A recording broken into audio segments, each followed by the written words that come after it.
من وەکو مامۆستایەک لەوانەیە کە چەند ساڵە وانی زیگە 1 ساڵە عەفوەن 11 ساڵە و خەریجم تا ئێستا دانەمەزراوم دوو جار ناوم دەرچووە لە دامەزراندنە ئیلغا بووەتەوە. ئێستاش لەم دامەزراندنە حەسەیەکی زۆر کەمیان بۆ پەیمانگای مامۆستایان دایانناوە بە نسبەی ئەو دەرەجە وەزیفەی کە دانراوە. یعنی تا ئێستا شتەکان زۆر ڕوون نییە بە تەواوەتی.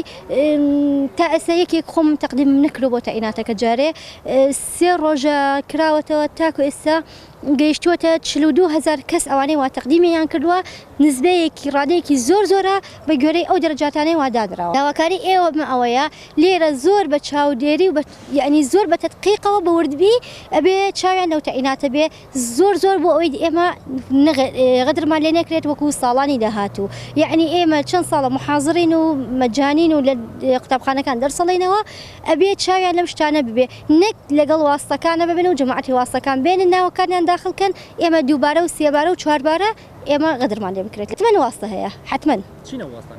والله يتر أنواع واصلة بخزم واحتمال أحزاب احتمال تأسس هيك رونية هيك وكو جارين ده بيشوش ترشنية وكو كتقسيم كراوة وسر نتوكان يعني حزب كان إسا تقديمك الكترونية بنزاهة وش أشي برا والله حتما مجالي واصلة شتيابي أو حتما هالواصلة تياك. في ال3 أيام انطلقت استمارة التعيين الإلكترونية وتم نشرها بالجروب الخاص الموقع الخاص للمدير العام لتربية كركوك. تداولت بعض مواقع الفيس انه هناك وجود رشاوي، وجود صفقات، وجود شراء للدرجات، هناك شخصيات عامة محاضرين معلمين مدرسين يتخوفون من هذا الامر. انا اطمئنهم واقول لهم انه لا توجد مثل هذه الحالة لحد هذا اليوم، كل هذه افتراءات. وادعو السيد مدير العام تربية كركوك ان تكون التعيينات بشفافية ونزاهية. عدد الدرجات هي 841 درجة تقسمت على كل محافظة كركوك من أقضية ونواحي قبل أكثر من عدة أشهر.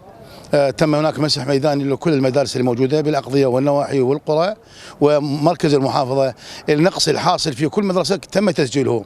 على هذا الأساس تمت استحداث درجات الحذف والاستحداث في المحافظة وكانت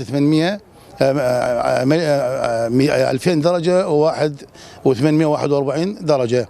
إذا كانت عند أي شخص معين يدعي أن هناك دفع مبالغ، سمعت أن هناك دفع مبالغ، إذا كان عنده هناك أي دليل إثبات قاطع فليتقدم بمذكرة نقابة المعلمين فرع كركوك بشكوى رسمية وسوف نتخذ كل الإجراءات القانونية.